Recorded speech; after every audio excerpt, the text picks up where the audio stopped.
Good morning, y'all. How's it going? We're in for a garden tour, but I have to find something for all the produce I'm gonna harvest first. I'm having to gather larger and larger vessels. Hold please. I'm not sure this was my best solution. I just dumped out all the tomatoes that were in a box onto the counter. And these are all tomatoes that have to be used this week. So look out for some content around how I use all these tomatoes because I am overwhelmed. Not only are we back in foggy lens season, but we're also back in bug spray at all times of the day season. Oh, welcome to summer in Tejas. Okay, y'all, it is June 21st. It is the summer solstice, actually, which I thought was a really good time to kick off the June garden tour. I have my box, so we're going to be harvesting while we are doing this garden tour. And there's been a lot of things going on. I've been very in and out of the garden, but it is still producing really well. And we're kind of entering the end of our spring season here in Central Texas Zone AB. So our spring season consists of tomatoes, basil. We don't get that stuff all summer. So very soon I will be transitioning into what I call my summer garden, which is sweet potatoes, okra. We'll keep the peppers, but really we're gonna be aiming for those really hot weather crops because it's not worth my time and energy to keep my tomatoes alive when they don't want to be alive. Okay, so starting in this first bed, this is our big, long, pre-existing bed. Something I've noticed about this bed is that the tomato plants got to a certain height, like they grew really fast, and then they just stopped. The production has been really good, but my other in-ground beds that I built, the actual growth, like vertically, has been probably double what these are, and a lot of them are the same varieties, and they're all determinate. So I'm not sure I fully understand that part of it. I think I am gonna get a soil test for this versus what I built and just see the difference, but a lot of what's been happening in this bed is determinate tomatoes. Two things that I've noticed: I found 2 giant hornworms last night in the beds, and then there's also been crickets and leaf-footed bugs. So I don't really use pesticide. It's not something that I do. I tend to rely on the ecosystem that I build around my garden to take care of these things, like birds' nests and lizards and different stuff like that.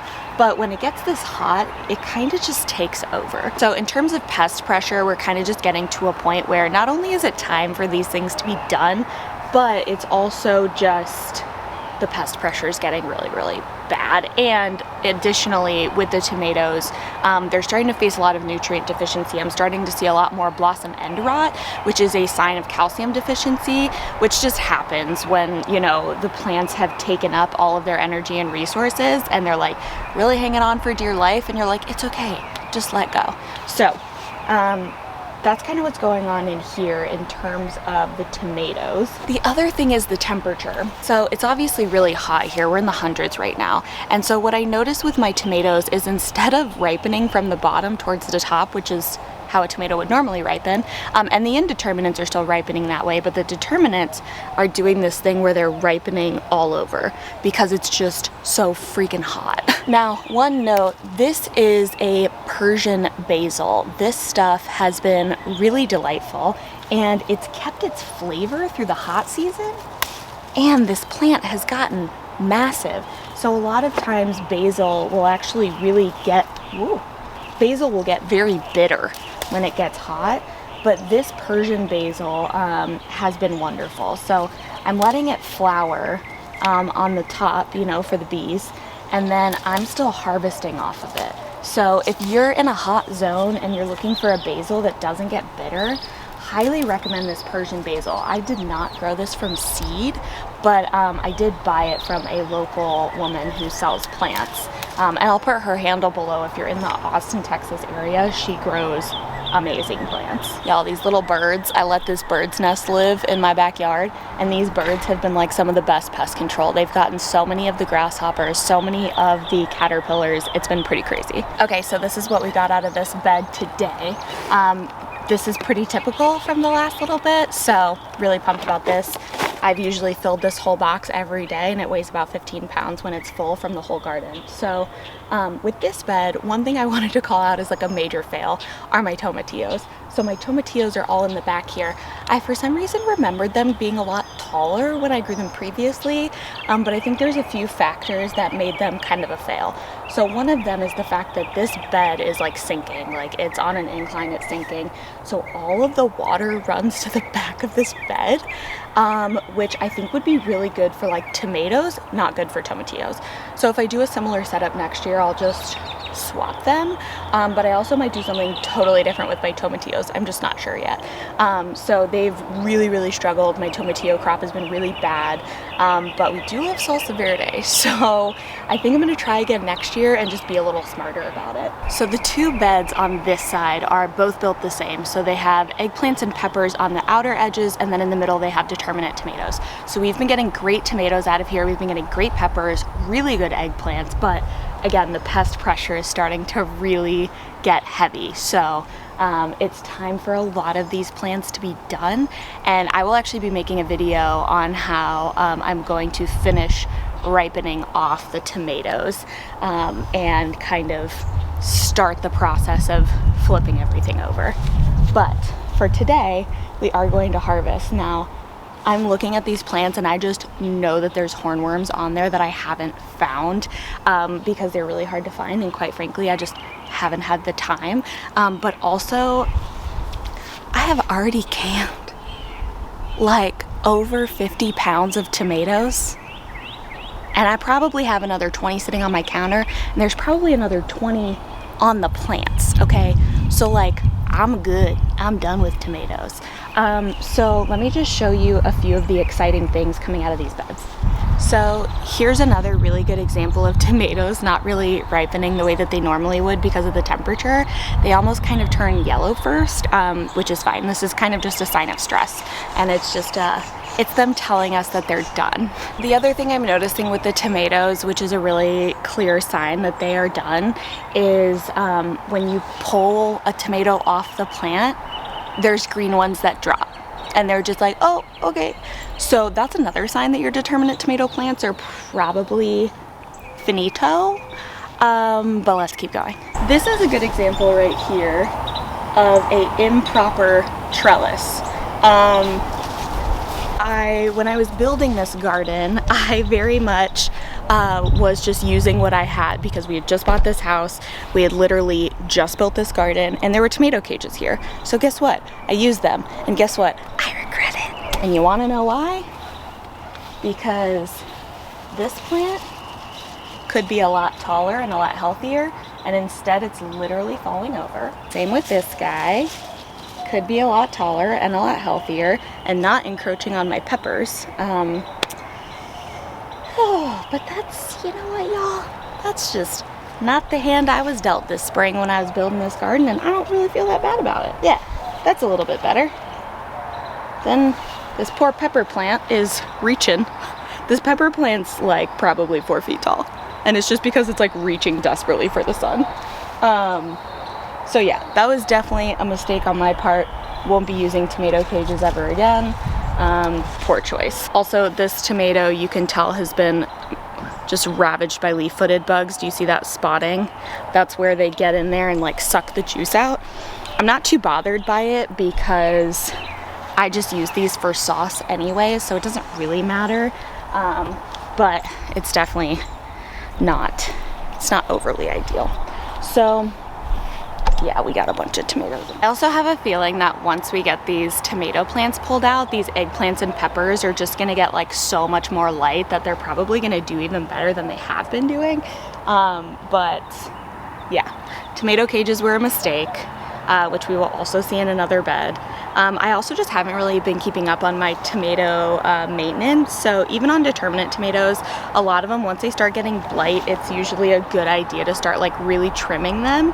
And I just haven't really had the time to do that. So, you know, it's a season of life. So one thing I wanted to touch on while we're here are my blackberry bushes. So I knew that we weren't really going to get much production this year, but they are crushing it in terms of growth. So I'm really excited to see how much they grow, and then we'll prune them back, and then next year they'll come back with like a vengeance, and I am so pumped about it. So my back fence of blackberries hopefully will have its day next year. Let's talk about my big, beautiful heirloom tomato bed. Also, can we just have a moment for the marigolds that are just like stealing the show? So what's been happening in this bed is honestly a lot. This bed has been super productive. I think there's actually some big heirlooms hiding down here, so let me grab them. So this is a Chef's Orange hybrid. So this is an orange variety, and it's pretty ripe. Usually I would start picking it a little bit riper than this. I've had to really dance on the edges lately because bugs, and I think even some squirrels, have been stealing my tomatoes because it is super hot and they're looking for water. I'm not having nearly the problem I had at my old garden, so I'm not crazy concerned about it, but yeah, pretty pumped about it. This is what I'm talking about. I have not been good about my tomato maintenance. Okay, so I didn't mean to pick this one, but we have it now, so maybe I'll have fried green tomatoes. But this is a Valencia tomato. This has been a really lovely variety. The flesh is really nice and firm, and they're really, really sweet. So I've been really enjoying this variety, and it's a new variety to me this year.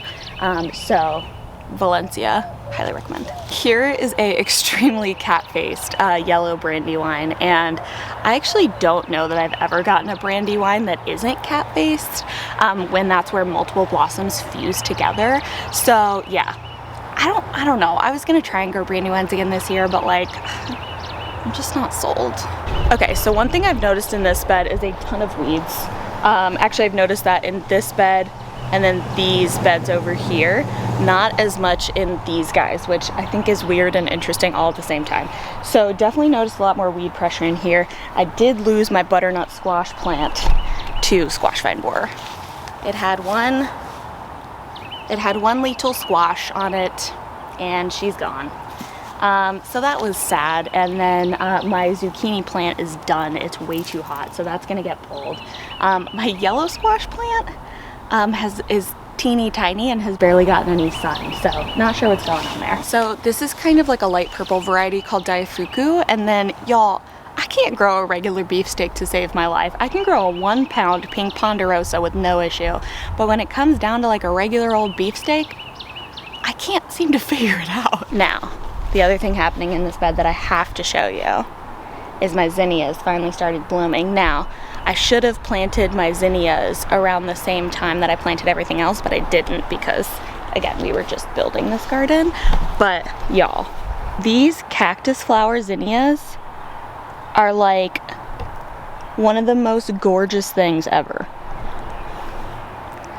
I love them. I love them so much. So it's really nice to see some zinnias in the mix of my garden. Oh, I'm sweating. It's not even 9 a.m. and I am sweating. So that's really exciting. Love my zinnias, and I think I'll get a better idea for how to plant everything kind of like moving forward as I get to know this garden.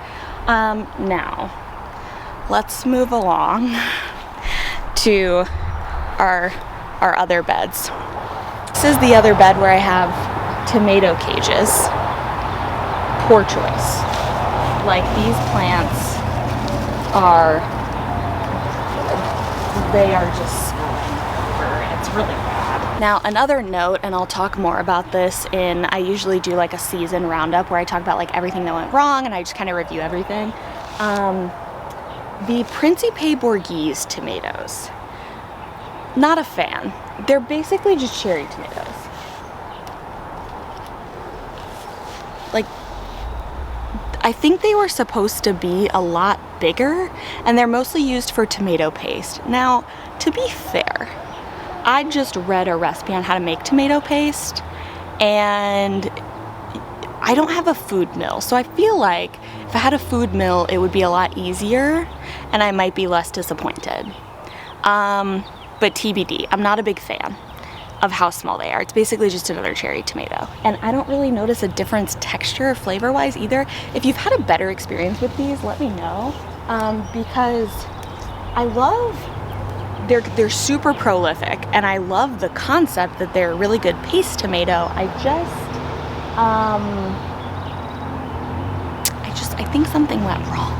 And then same thing with this bed. We will be doing something with all these tomatoes that I will talk about in another video, because it's too much. Like those are spilling over from the middle tomatoes. Yeah, it's not great. Okay, so let's talk about cherry tomato land. Cherry tomato land has been very prolific. These are white cherries and then a couple of sun sugar hybrids, and they've been super, super tasty. So cherry tomatoes have been going well. Additionally, my yellow pears are tasty as ever, which is very exciting. So cherry tomatoes this year have crushed it. Now, one standout that I want to talk about, which I decided that this was last year I was going to try and grow this and then I was going to be done forever. This is a Brad's Atomic grape. Now, people have mixed feelings about the flavor, but I really have enjoyed them a lot, and they've been super prolific, and they've been an awesome tomato to kind of add to the mix. So the Brad's Atomic grape, I will absolutely be trying to grow again. They are super tasty. Now, want to talk about tomato cages real quick, because I did a little bit of an experiment in these beds with different tomato cages. So this one, I don't know if you can even see it, but this is the tomato ladder from Gardener's Supply. And it's been a rock star. You can barely see it in the garden, which I really like, and it's been really, really good at actually like managing the tomatoes. Now, I will say, I think it would have been better if I would have been better about pruning it to a single stem, but I kind of lost track of it. So even with that, it's got like multiple stems. It's like big and bushy on top now, but it's still supporting the tomato, which is pretty cool. I have much stronger feelings about these big Titan tomato cages. This is the Titan tomato cage, also from Gardener's Supply. When I first put it in the garden, I almost I don't want to say I found it offensive looking, but it was a little offensive looking. Like, it's really big, and it's black. It's kind of aggressive. Oh, there's a hummingbird. It's kind of just aggressive looking in the garden. This is why you plant flowers, guys. So with this tomato cage, now that everything's filled in, I feel less offended by how it looks, and it does do a really good job of supporting the tomatoes. So I've got a yellow pear in one, and then I actually have a Cherokee purple in the other, and it is crushing the support of the Cherokee purple plant, which is kind of difficult because those indeterminate tomato plants are very heavy, and so the fact that it's doing such a good job at supporting that plant is honestly kind of amazing. Now, moving over to the arch trellis, there's a lot to talk about in here. So first things first, having this row of sauce tomatoes in the middle of this bed was a big mistake, and I'll tell you why. I can't reach them through the other tomatoes. So I think what I need to do next year is plan a little bit better, and either not do 2 rows of tomatoes in the same bed, or I need to make sure that I put the shorter tomatoes on the outside. That was just kind of a botch on my part. But the sauce tomatoes on this bed are doing really well. This is where some of my Alinea Gold are. And those Alinea Gold are that golden yellow determinate tomato that I'm gonna be making sunshine sauce with. And they've been a lot slower to come on, so I've been collecting them in a bag in my freezer. But I think we might be getting close to sunshine sauce, so I will make a whole video dedicated to it because I've been talking about it for freaking ever. Now, for some reason, these sauce tomato plants were a lot slower to come on, and not just the Alinea Gold, but all of them. They seem to just be a lot slower to kind of get moving. I'm not really sure why, but I might never know. All right, now on this side of the trellis are cucumbers. Let's talk about it. It's too freaking hot for cucumbers, okay? But I really wanted to test the silver slicer to see if it was actually good in the heat. So I needed to wait until the cucumbers produced to figure out which one's the silver slicer, because, repeat after me, Brooke doesn't label anything. Yeah, it's great.